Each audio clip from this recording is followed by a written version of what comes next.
Às vezes olhar para o mercado de ações dá uma sensação de que a gente chegou atrasado para a festa, né? Totalmente. Parece que tudo já subiu, a música tá no último volume e fica difícil achar um bom lugar para conversar. Exato.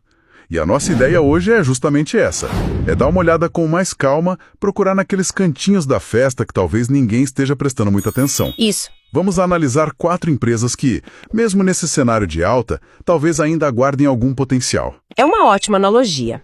E para organizar essa nossa busca, a gente vai fazer o seguinte. Vamos analisar uma por uma, começando pela que parece ter a menor margem de segurança e indo até aqui, pelos números, parece mais descontada. Perfeito. A ideia é entender o negócio, os riscos e, claro, ver até que preço faria sentido entrar. Ótimo. Então vamos começar. Nossa primeira empresa é a Irani. Hoje a ação dela está ali na casa dos R$ 9,22. Certo. E quem olhou para ela no último ano viu uma valorização bem forte de 43% e ainda recebeu quase 8% em dividendos. É uma empresa com quase 100 anos de história, faturando 1 bilhão e 700 milhões de reais. E o mais interessante na Irani, eu acho, é o modelo de negócio dela. O foco é em embalagens sustentáveis. 61% da receita vem de papelão ondulado, Ok. e 38% do papel para essas embalagens. Mas o ponto-chave, assim, o detalhe que muda o jogo é que a Irani não depende da celulose como commodity. Ah, então ela não vende a celulose pura. Exato, ela usa a celulose para fabricar o próprio produto dela, que tem mais valor agregado. Entendi. E essa independência da commodity é o que a diferencia das gigantes do setor, tipo uma Suzano ou uma Klabin, certo? Exatamente. Mas ser diferente assim, isso é sempre bom. Quer dizer, ela não abre mão daquele potencial de alta explosivo quando o preço da celulose dispara lá fora. Essa é a grande questão. É uma troca, né? Ao não depender da celulose, a Irani se protege da volatilidade, que é gigantesca nesse mercado. Entendi. Nos últimos 5 anos, empresas com exposição total, como a Suzano, viram o lucro subir e descer que nem uma montanha-russa. A Klabin fica ali no meio termo. E a Irani? A Irani escolheu a rota da consistência. Ela abre mão daquela super alta, sim, mas em troca oferece um crescimento mais previsível, mais estável. É quase como escolher entre um veleiro de competição e um navio de cruzeiro. Perfeita analogia. É isso. A questão é qual estratégia se encaixa melhor no perfil de cada investidor. Certo. E na prática, como essa escolha de ser um navio de cruzeiro se reflete no preço que a gente deveria pagar pela ação? Aí a gente entra no cálculo do preço-teto. E vale até explicar rapidinho o que é isso, né? Por favor. Pensa no preço-teto como uma regra pessoal, uma disciplina. É o preço máximo que alguém se dispõe a pagar para garantir um retorno mínimo em dividendos que deseja. Uma conta de padeiro, então. Basicamente, se eu quero R$ 1 de dividendo e exijo um retorno de 10%, não posso pagar mais de R$ 10 pela ação. Simples assim. Claríssimo. E para a Irani, qual seria esse preço? Bom, a gente pode pensar em 2 cenários. Se o investidor for menos exigente e aceitar um retorno mínimo de 6%, o preço teto seria de R$ 11. R$ 11, ok. Mas como a empresa tem um bom histórico, o investidor mais conservador poderia exigir um pouco mais, para ter uma segurança extra, né? Certo, faz sentido. Exigindo um retorno de 7%, por exemplo, o preço teto já cai para R$ 9,50. Ok. E com a ação hoje em 9,21, a margem de segurança, essa folga, é bem pequena, coisa de 3%. Exatamente. Pelos números, ela está negociando muito perto do que seria um preço justo. Não tem muita gordura para queimar. Entendi. Bom, então com a Irani a margem é apertada. A nossa próxima empresa, a PetroRecôncavo, tem uma margem parecida, mas a história por trás é o completo oposto. É pura volatilidade. Sem dúvida alguma. A PetroRecôncavo hoje está cotada a R$ 11,40. E o que chama atenção é que é uma das poucas do setor de petróleo com desempenho negativo no último ano. Uma queda de 15%. E ao mesmo tempo tem uns indicadores que parecem gritar desconto, né? Pois é, você olha o preço sobre valor patrimonial de 0,73 e, para confundir mais, ela pagou um dividendo enorme de mais de 16%. Mas aí tem um detalhe crucial. Que seria? Esse valor incluiu pagamentos extraordinários não recorrentes. Ah, entendi. É uma combinação bem curiosa. O que explica essa performance tão fraca num setor que geralmente vai bem com o petróleo em alta? O problema central da PetroRecôncavo está na sua eficiência operacional, no famoso ROI. O retorno sobre investimento. Isso.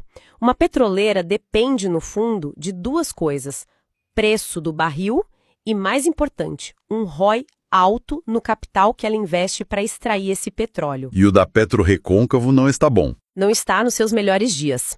Quando a rentabilidade dela estava lá na casa dos 30%, a ação chegou a valer R$ 24, mais que o dobro de hoje. Uau! O mercado penaliza forte a queda na eficiência. Muito. Com uma ação que sobe e desce tanto assim, dependendo de tantos fatores, parece que a estratégia de ir comprando aos poucos faz mais sentido ainda, não é? Você tocou no ponto fundamental para esse tipo de ativo. Mas primeiro, vamos ao preço teto. Se a gente normalizar os dividendos para algo entre 8% e 8,5% e exigir um retorno mínimo de 8%, certo. Nosso preço teto fica em R$ 12. Com a ação a R$ 11,39, a margem de segurança de 5%, parecida com a da Irani. Também uma margem apertada. Sim, e é por isso que sua observação sobre acumular é tão importante. Para quem investe valores menores todo mês, 500, 1.000, 2.000 reais, a obsessão em acertar o preço perfeito pode ser uma distração. O foco deveria ser outro. Totalmente. A energia deveria estar em acumular o maior número de ações possível ao longo do tempo. No fim das contas, o que gera a renda passiva dos dividendos é a quantidade de ações que se tem. E não se pagou 11,39 ou 11,25 por elas. Exatamente. Essa diferença de centavos só muda o jogo para quem está investindo milhões. Para a maioria, a disciplina de aportar sempre é muito mais poderosa. É um ótimo lembrete. Bom, até agora vimos duas empresas com margens de segurança bem apertadas. A terceira da nossa lista, a MAHLE Metal Leve, parece oferecer um pouco mais de folga. Sim. Mas ela vem com um fantasma no armário: a possível morte do motor a combustão. Exatamente. A ação hoje está em 34 e 33. E aqui tem um ponto interessante que é o da ancoragem, né? Aquele viés de ficar preso a um preço antigo. Isso. A ação estava entre 27 e 28 reais há pouco tempo e a mente fica presa ali. E o negócio dela é a alma do motor a combustão: pistões, anéis, filtros. E essa ligação umbilical com o motor a combustão é o que assusta o mercado, certo? A narrativa é que o carro elétrico vai varrer tudo isso. Sim, a grande pergunta que paira sobre a MAHLE é: como essa empresa vai sobreviver no mundo elétrico? E é aqui que a história fica realmente interessante. Por quê? Porque a MAHLE não está parada vendo a banda passar. Recentemente, o grupo anunciou a aquisição de duas empresas por quase 700 milhões de reais. Uau! Mas espere um pouco. Uma aquisição desse tamanho garante o sucesso? Eles não estão entrando tarde demais nessa festa do carro elétrico? Não é uma aposta muito cara? É um risco, sem dúvida, mas o movimento é mais inteligente do que parece. Eles não estão tentando construir um carro elétrico do zero, entende? Certo.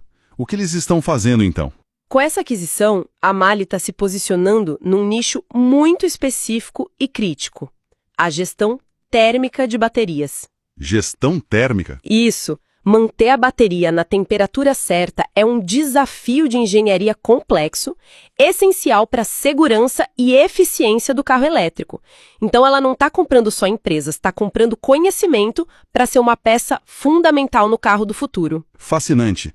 Então a narrativa de empresa fadada ao fracasso pode estar completamente errada? O mercado já percebeu isso ou ainda há uma oportunidade no preço? Bom, vamos ver o que os números dizem. Com o preço atual, a projeção de dividendos é de cerca de 9%. Ok. Agora, para o preço teto, tudo depende do risco que cada um percebe. Se um investidor acredita muito nessa virada, pode exigir um retorno menor de 6%, o que levaria o preço teto para R$ 51. Um valor bem alto. Sim, mas sendo mais pé no chão, considerando os riscos da transição, é prudente exigir um retorno maior. Exigindo 8%, por exemplo, nosso preço teto se ajusta para R$ 38,50. Então, com o preço atual em 34 e 33, a margem de segurança aqui é de uns 11%. É uma folga bem mais confortável. Exatamente. É como se o mercado estivesse dando um desconto para o investidor que topa correr o risco dessa transformação junto com a empresa. Há um espaço maior para absorver os solavancos do caminho. Falando em risco e percepção, nossa última empresa, a BB Seguridade, parece ser a mais barata de todas, pelo menos à primeira vista. A ação está em R$ 37,40 e o preço sobre lucro está na mínima histórica dos últimos 10 anos. Sim, o PL baixo é quase um letreiro luminoso piscando oportunidade. Mas, como sempre, a gente precisa acender a luz e ver o que está na sala. E o que tem na sala? Contrapontos importantes. O próprio diretor financeiro da BB Seguridade já avisou que não é para esperar um avanço nos lucros. O motivo é uma combinação de alta na sinistralidade. O que seria essa sinistralidade? É um termo do mundo dos seguros. De forma simples, é a frequência com que os seguros são acionados. Se a sinistralidade sobe, a seguradora está pagando mais indenizações, o que come uma fatia do lucro. Entendi. E tem mais alguma coisa? Sim, eles esperam um resultado financeiro menor. E isso tem a ver com a queda da Selic, correto? Exatamente. A BB Seguridade funciona como uma grande poupança. Ela pega o dinheiro dos prêmios e investe principalmente em títulos atrelados à Selic. A conta é direta. Para cada ponto que a Selic cai, a empresa deixa de ganhar uns 100 milhões de reais por ano. Então o mercado tem razão em ficar com medo. Esse PL baixo não seria uma armadilha? Um reflexo desses problemas que estão vindo? Essa é a pergunta-chave. O pessimismo do mercado não estaria justificado. Exato. Olhar para a BB Seguridade agora é como comprar um guarda-chuva de ótima qualidade num dia de sol. O preço está baixo. A questão é se o preço atual já não reflete pessimismo demais. E como a gente responde isso? Estressando os números. Vamos ao cenário A, o base. Mesmo com a queda da Selic até 2026, as projeções ainda apontam para um dividendo entre 10% e 11%. É um retorno bem alto. É. Se a gente exigir um retorno mínimo de 9%, nosso preço teto seria de R$ 45,50. Isso nos dá uma margem de segurança de 17%. Uma margem bem expressiva. Mas e se formos ainda mais pessimistas? Ótimo. Cenário B. A gente não só reduz a projeção de lucro, como assume que a empresa vai distribuir uma fatia menor desses lucros, um payout de 85%. Ok, um cenário bem ruim. Sim. E mesmo com tudo isso, o retorno esperado em dividendos ainda ficaria na casa dos 10%. Exigindo os mesmos 9%, o preço teto seria de R$ 42. A margem ainda seria de 11%. Uau!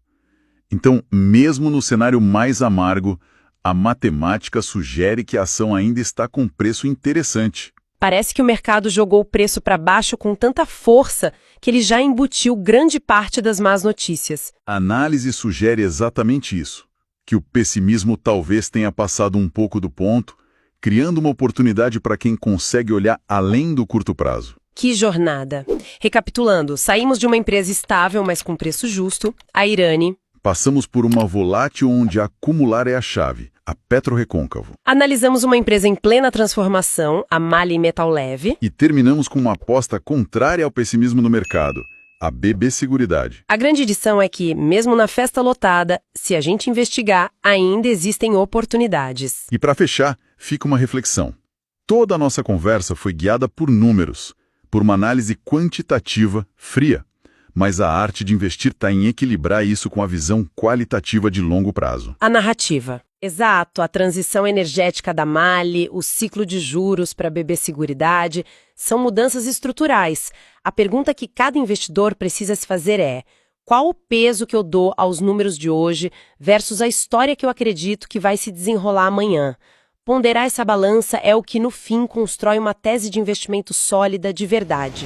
E a grande dúvida aqui é a seguinte: será que essas empresas são mesmo pechinchas, com uma margem de segurança atraente, ou uma olhada mais atenta revela riscos que o otimismo atual talvez esteja ignorando? Pois é.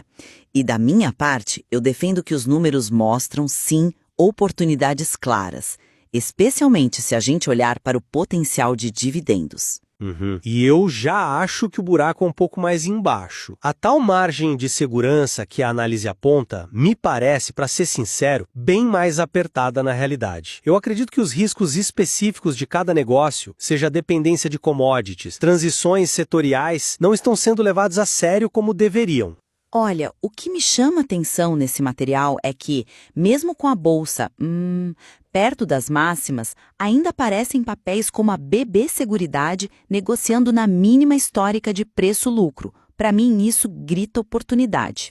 A gente está falando de uma ação a R$ 37,40, com preço teto projetado de R$ 42, mesmo num cenário pessimista de queda da Selic.